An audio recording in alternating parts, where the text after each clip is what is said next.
A scholarship kid at Northwood University slipped something into a celebrated professor's drink, hoping it would change his fate. I was the only one who noticed. To protect the professor's spotless reputation, and my fiancé's reputation, I quietly switched the glasses. I never imagined that the drugged drink would end up in the hands of a Manhattan socialite, or that she and the scholarship kid would be found in bed together. The scandal exploded through our entire circle. He was ruined, expelled, shamed. Soon after, he jumped from the roof of the library when the professor, my fiancée, found out. She dismissed it with a flick of her wrist. Bad choices have consequences. He got what he deserved. A year after we were married, she drugged me and had me dragged to a notorious private club in the city. What happened there was worse than death. Only then did I finally understand that poor scholarship kid. He was the ghost she could never exorcise. The sainted memory she held against me. Now I'm back at that same party, watching it unfold again. This time, I do nothing. Only now, it's the brilliant professor kneeling before me, broken and begging for mercy. Evelyn Reed was the one who killed me. It was on the first anniversary of our wedding, the same day the scholarship kid had died. The shock of ice-cold water jolted me awake, and for a moment I thought I was already in hell. The new project contract I had signed, the one I was excited to show her, was still clutched in my hand. I looked up at her, Dr. Evelyn Reed, pride of Northwood's literature department. The woman I loved stared at me with eyes that were dark and insane, like a predator ready to devour its prey. "Does it hurt?" she whispered, her fingers digging into my jaw. She forced a bottle against my lips, and the burn of straight whiskey flooded my throat. I choked, coughing as fire scorched my lungs. The stench made me sick. Evelyn turned away and snapped an order to two burly men I had never seen before. They grabbed my arms and dragged me across polished floors like an animal to slaughter. I don't know how long it took, but they hauled me to a cemetery. My head was slammed again and again into the cold granite of a tombstone. Rain poured down, mixing with the blood streaming from my forehead. Evelyn's voice hissed above the storm. "You're going to pay for what you did to him, Ethan. You'll pay for it all." The name she spat took a moment to register. Leo Vance. I remembered him: faded jeans, worn thin, a face almost too delicate, too beautiful. He wasn't just a student under Evelyn's advisement. He was a scholarship kid, an outsider in Northwood's gilded world. At our engagement party, he had tried to drug her to protect her, to keep a scandal from touching her. I had switched the glasses quietly and said nothing. But the drugged champagne was picked up by a reckless socialite, in Aries with a wild reputation. Later, she and Leo were discovered in a staff lounge, their clothes scattered. With her family's lawyers behind her, she claimed Leo had assaulted her, that he was trying to blackmail her. The university, the media, our whole circle, they crucified him. Unable to bear the accusations, Leo jumped. When the news reached Evelyn, she was cold and detached. "Twisted mind," she had said. He got what he deserved, but she had carried that grudge for a year. A year of playing the perfect couple, the brilliant professor and her loyal husband, the pair everyone envied. All the while, she believed I had orchestrated Leo's downfall. She believed I killed him. "This isn't justice, Ethan," she snarled, her face twisted with hatred. "This is you getting what you deserve." The drugs were hitting hard now. My limbs felt heavy as lead. Evelyn's eyes were as cold as the tombstone against my cheek. "I have a special gift for you, Ethan," she sneered. "I do hope you enjoy it." A door opened, flooding the dark with light. Without another glance, without even a shred of the love I thought we had shared, Devlin turned and walked away, leaving me to face whatever came next. I died that night, stripped of my clothes, my dignity, and my life. The room was painted crimson with my blood. After my death, Evelyn told the world I had been cheating, that I died in a freak accident chasing some depraved thrill. She was the grieving widow, the brilliant Dr. Reed, pitied and admired as she climbed even higher. When I opened my eyes again, I saw Leo Vance, balancing a tray of champagne flutes. "Clumsy fool. Can't you even carry a tray properly?" A catering manager hissed at him. "This is a major event. We can't afford a single mistake." One more screw-up like this, and you're fired. The manager's voice cut through the chaos. Champagne had spilled everywhere, the floor slick and glittering under the lights. The kid holding the tray looked shaken, completely out of place. Leo stood stiff, his jaw tight, posture straight as a tree bracing in a storm. "I'm so sorry. I'll be more careful. I promise," he said, bowing his head. The manager, satisfied enough with the apology, muttered a few more warnings and stomped off. The moment he was gone, Leo's entire demeanor shifted. He turned his back, and with a flick of his wrist, a small packet slipped from his sleeve. A fine white powder vanished into one of the glasses, the glass meant for Evelyn. When I opened my eyes again, I saw Leo Vance holding a tray of champagne flutes. "Are you kidding me? Can't you even carry a tray?" Another manager barked. "Do you know how important tonight is? One more mistake and you're out." The catering hall bustled around them, a blur of servers and guests. Spilled champagne sparkled at Leo's feet. He stood there, lips pressed thin, posture unyielding, taking the verbal beating. "I'm sorry, sir. It won't happen again." He bowed his head, and the manager, appeased, walked off. As soon as he was out of sight, Leo's hand darted to his sleeve. A hidden packet, a sprinkle of white powder, a glass poisoned. Evelyn's glass. In my last life, Evelyn was going to be my wife. All I wanted was her happiness, her success. A scandalsome student drugging his professor would have destroyed her career. So I switched the glasses. I thought I was saving everyone. I thought I was sparing a desperate kid from a ruined life. How could I have known? How could I have guessed that Evelyn was secretly in love with him and that her obsession would one day kill me? It wasn't until I bled out on the cold floor that I finally understood. The affection she had shown me all those years wasn't love. It was hatred, sharpened and hidden under a mask. This time, I let things play out. Evelyn lifts the tainted glass, smiling as though nothing is wrong. Leo watches her sip, his lips curling into a fleeting smirk of triumph. I turn away, striking up a conversation with a business associate. As though none of it concerns me, 15 minutes later, I see it begin. Evelyn's breath grows shallow, her face flushes red, and she fans herself with her hand. I step forward, feigning concern. "Evelyn, are you all right? Maybe the heat is getting to you. Do you need to sit down?" Leo rushes to her other side, hand on her arm. "Mr. Sterling, I'm one of Professor Reed's students. I work part-time here. I think the professor's had too much to drink. I can help her upstairs to rest." The moment he touches her, Evelyn's body stiffens. For a heartbeat, her mask cracks. But she recovers instantly, her voice sharp and cold. "I don't need your help." Leo flinches. "Professor, I was just worried about you? Worried about me?" Her tone cut like glass. "Leo, we have a professional relationship. You're overstepping." Then she turns to me, her expression softening. "Ethan, he's just a student. His family struggles financially, so I've tried to help him. He gets carried away sometimes. Don't pay him any mind." But Leo doesn't recognize that she's trying to protect him. His face darkens, resentment flashing in his eyes as he glares at me. "So what if I'm just her student? Is it a crime to care about her? You read her fiancé and you see she's unwell, yet you stand here doing nothing. Instead, you pick on me. Some fiancé you are." The words hit Evelyn like a slap. Panic flickers across her face. I watch her closely, then let a slow, amused smile spread across my lips. "You're so concerned about my fiancé," I say to Leo. "Does that mean you want my position? Do you want to be the one marrying her?" I almost laugh at the thought, then raise my hand and strike him hard across the face. The crack echoes.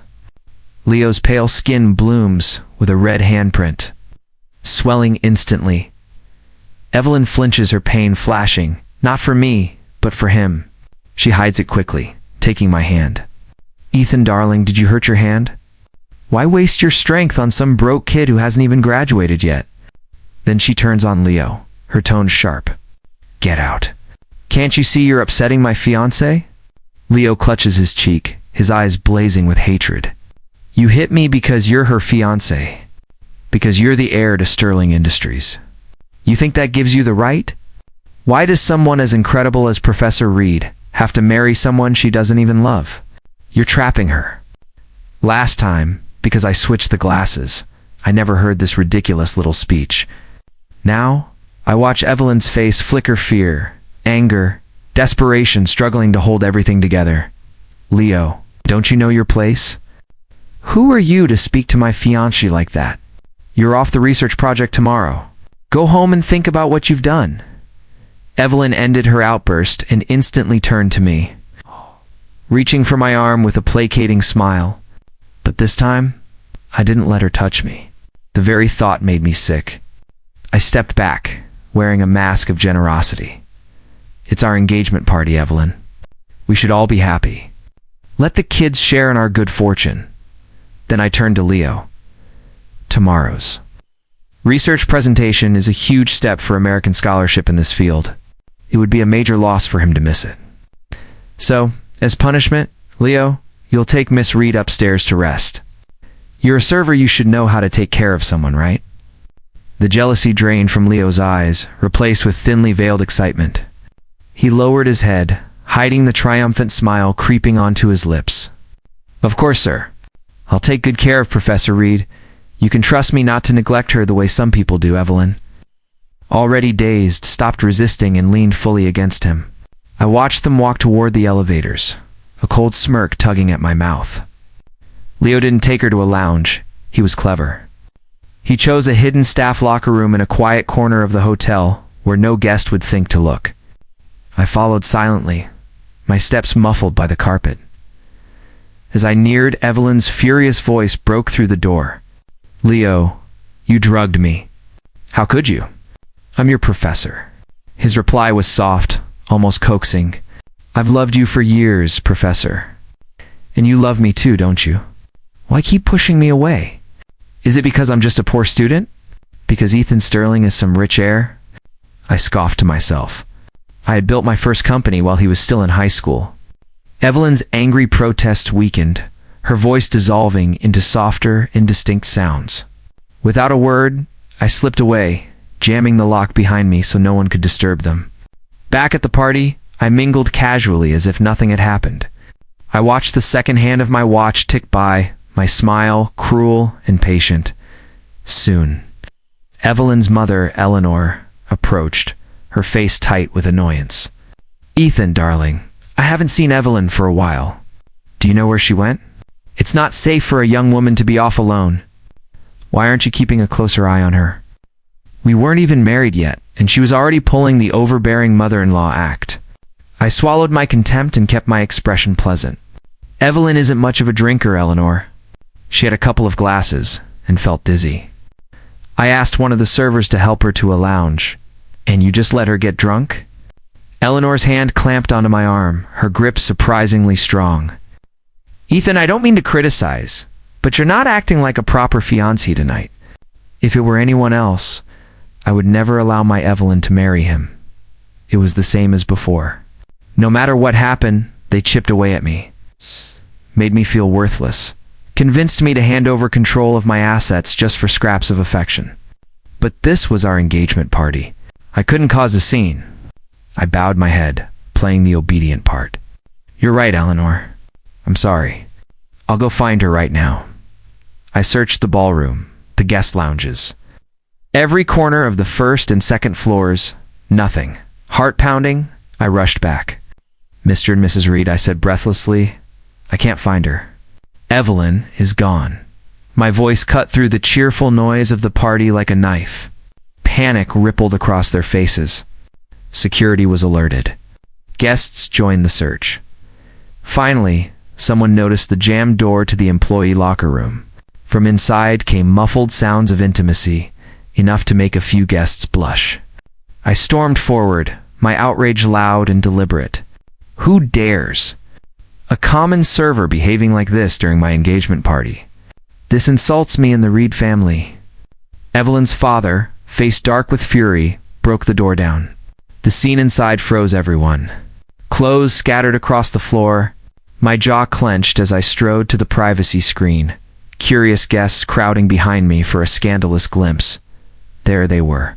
tangled in each other, oblivious to our arrival. "Evelyn," I said, my voice heavy with disbelief. "What are you doing?"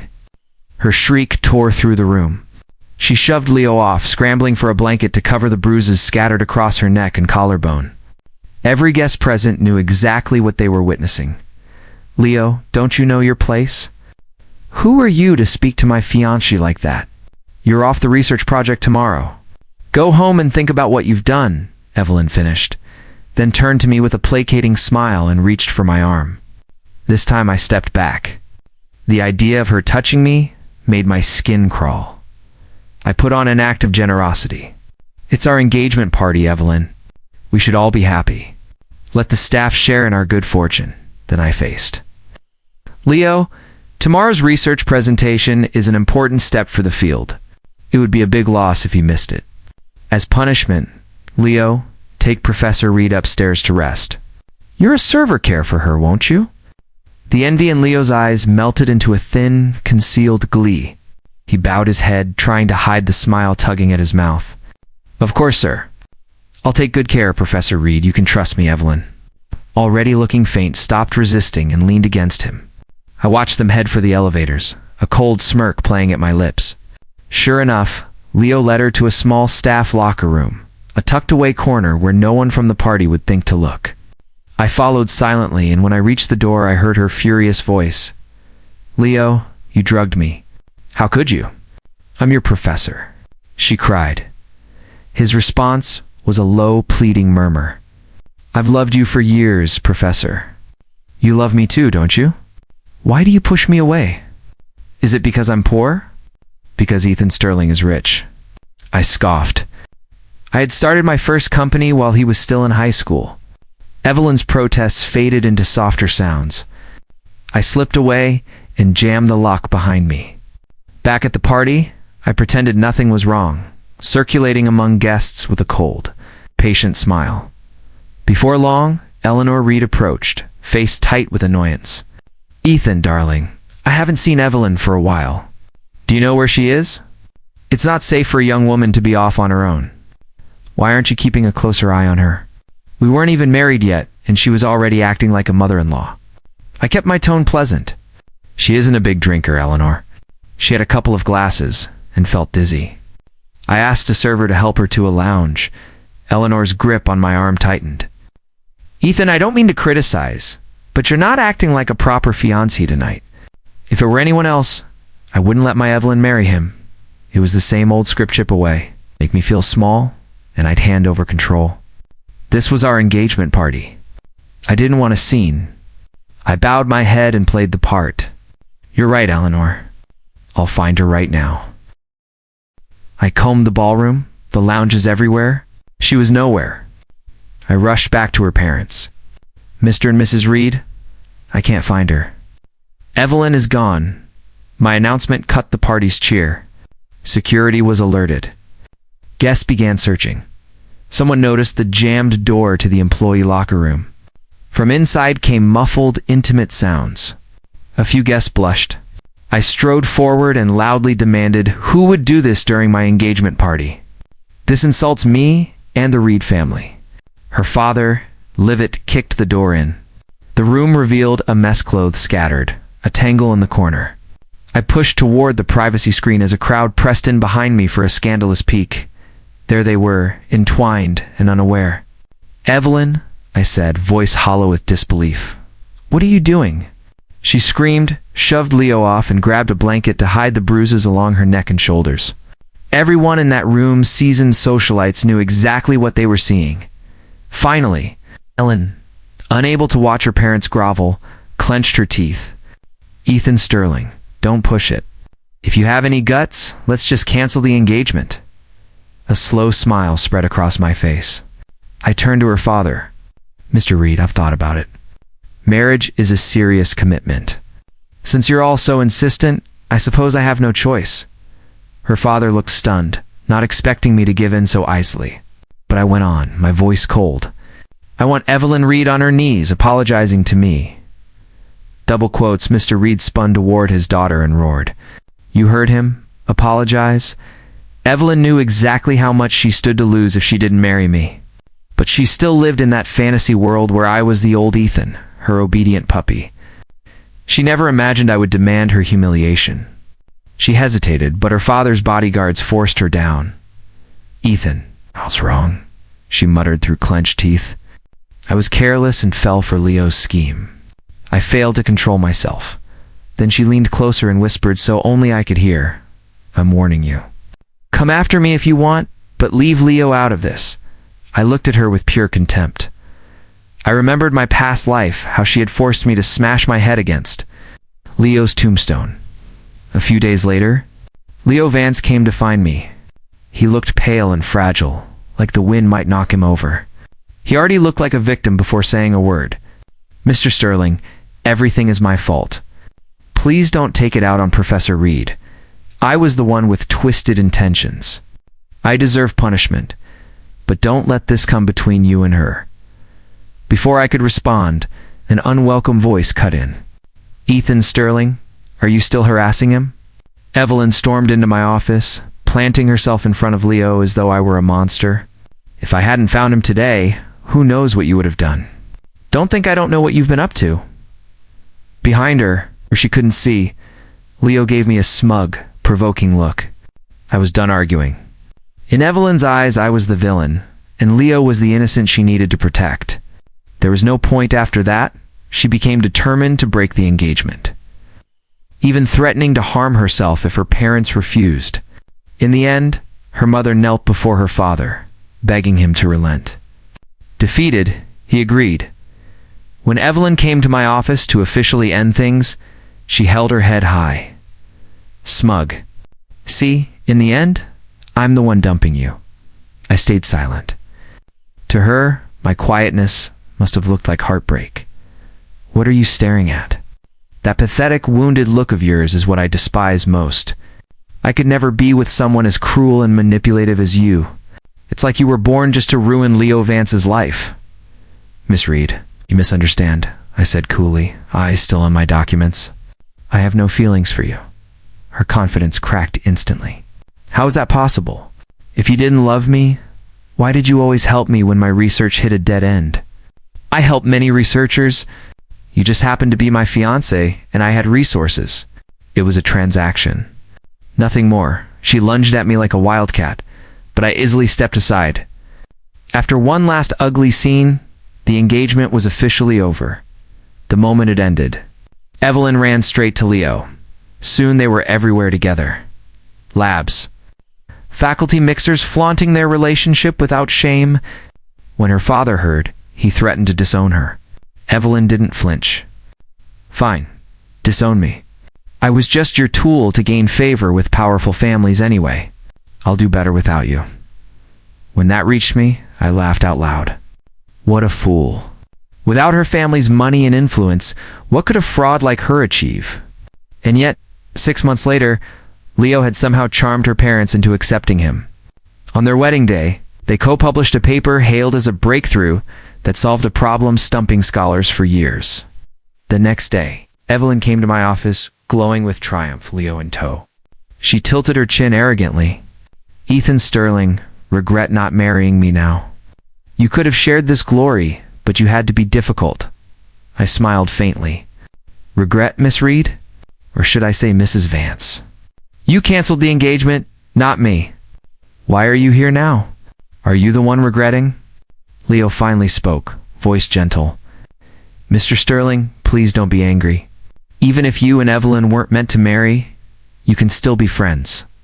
We came today to give you that chance." I stifled my nausea. "Oh, and what chance is that?" Evelyn looked at me like she was offering charity.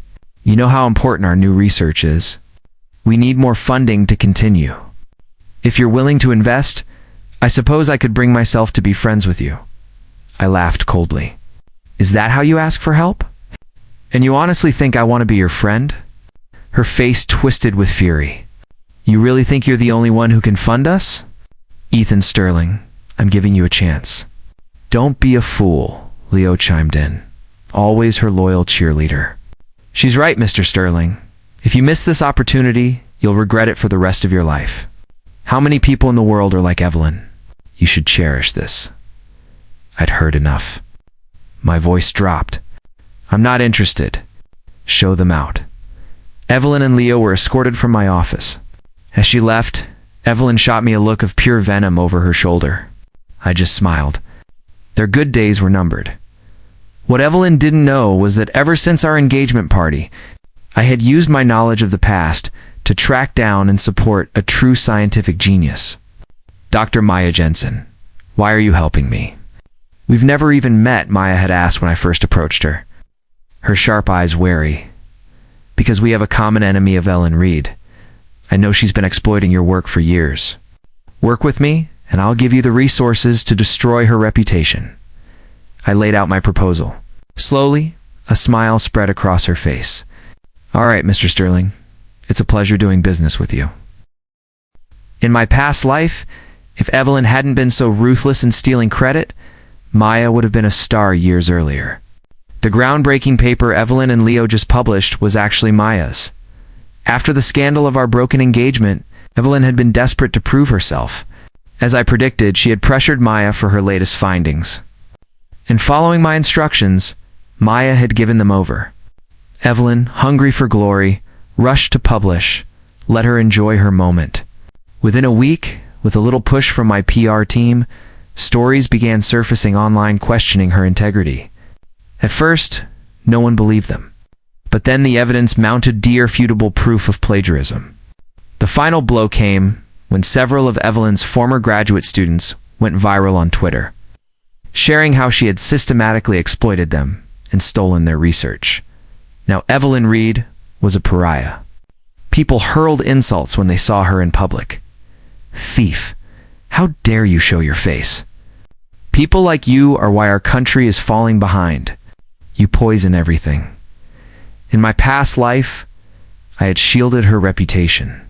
This time, every outlet was filled with stories of her fraud. Her family tried to bury the scandal, but it was too late. Evelyn's career was in ruins. Her fragile self-esteem shattered. She turned her rage on Leo. Even you dare look down on me. Without me, you'd still be a broke student. You'd never be living in this house. Soon, she spiraled. She started haunting exclusive clubs and parties, her private life a messy public spectacle. Leo, her so-called true love, was forgotten in a corner. That epic love became nothing more than a stain she wanted to erase. One day, I got a text from my investigator, Leo Vance, and a woman named Chloe. Just checked into the Equinox Hotel. I drove to Leo's shabby side apartment and listened through the wall. His voice was breathless with desire. Chloe, let's leave this city. Let's run away. I can't stand that crazy woman anymore, I laughed. After weeks of Evelyn's abuse, Leo was now cheating on her with her own money. Chloe was attractive, flattering, everything Evelyn no longer was. No wonder Leo ran to her. I anonymously sent Evelyn the address. A drama this good needed its star. As I expected, she stormed over with 2 bodyguards, arriving just as Leo and Chloe walked out arm in arm. Evelyn's face went white. She slapped Leo. You bastard. I gave you everything, and you repay me by sleeping with this trash. For the first time, Leo snapped back. You can cheat, so why can't I? When you were hooking up with all those men at clubs, did you ever think about me? Evelyn, you promised you only loved me. Evelyn didn't rage. She laughed, sharp and unhinged.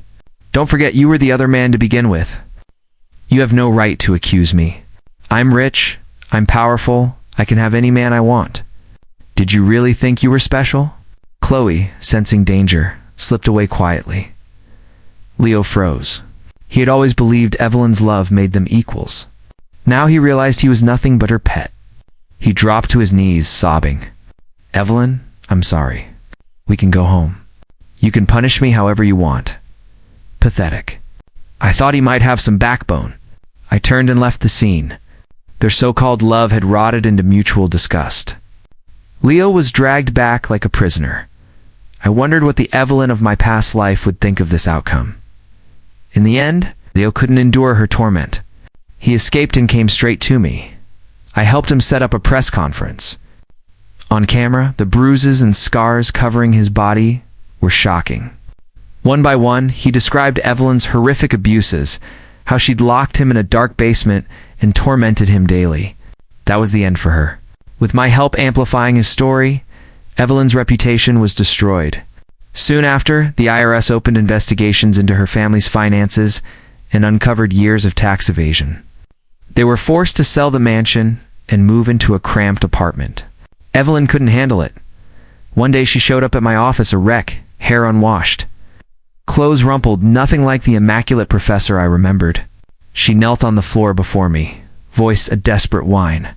"Ethan, we grew up together. It's my fault. I was careless. I disgraced you. Please help me. I'll do anything. I'll sleep with you. Just help me." Her pleas made me sneer. "How many men have you slept with now? You think you're not too dirty to get into my bed?" My words snapped something in her. She looked up, bloodshot eyes burning with fury. "Ethan Sterling, you are a heartless bastard. We used to be good together," she ranted and then collapsed. The last flicker of hope gone. When she returned empty-handed. Her father sold her to a wealthy tycoon known for sadistic tastes, a brutal bargain to secure money. Evelyn couldn't bear that. A week later, she jumped from the tycoon's penthouse. I visited her grave and stood there a long time, staring at the name carved in stone. "I never thought it would end like this," I said to the empty air. "I hope we never meet again in the next life." Leo was there too. He saw me, paused, then looked back at the grave. "You know, I really did love her once," he said quietly. "I loved her confidence, her brilliance. But then I found out it was all a lie. Even after everything, I wanted to say goodbye." Their tragic story of love and hate felt finished. When my mother learned, I'd spent the afternoon at Evelyn's grave. She worried I was unraveling. That night she ambushed me with a stack of photos. "This is the youngest Chen daughter. This is the Luke conglomerate heiress. This is Stop," I said, gently pushing them away. "I'm not interested in romance anymore." She looked puzzled. "Are you planning never to marry? Never to have kids? Won't you be lonely later, watching others with families?" I told her firmly that I'd seen plenty of lives to know the future is unpredictable. Some people devote everything to their work and are fulfilled. Others die surrounded by family and regret nothing. My father, listening at the doorway, chimed in. "But we worry. We support your choice, son, but you don't have to refuse marriage forever." I took my mother's hand. "Mom, I've made up my mind. I want control of my life. I won't tie it to someone else again." They were silent for a long moment, then my father clapped my shoulder. "If this is what you want, we'll support you." In the years that followed, I donated most of my company's profits to scientific foundations. I started seeing Dr. Maya Jensen more and more at the Institute. One day she poked her head out from behind equipment and grinned. "Did you miss me?" After Evelyn's cold arrogance, Maya's direct, playful confidence was a revelation. I felt myself blush. "Mr. Sterling, I've been chasing you. Aren't you going to give me a chance?" she teased. "Yes," I said quietly. "I've considered it." I started toward the exit, and she hurried to catch up. Chattering excitedly the whole way to the car, I'd finally met someone worth sharing a life with. In my last life, I was lost in pointless drama, in revenge, and ended up with nothing. This life, I became one of the country's leading entrepreneurs and philanthropists.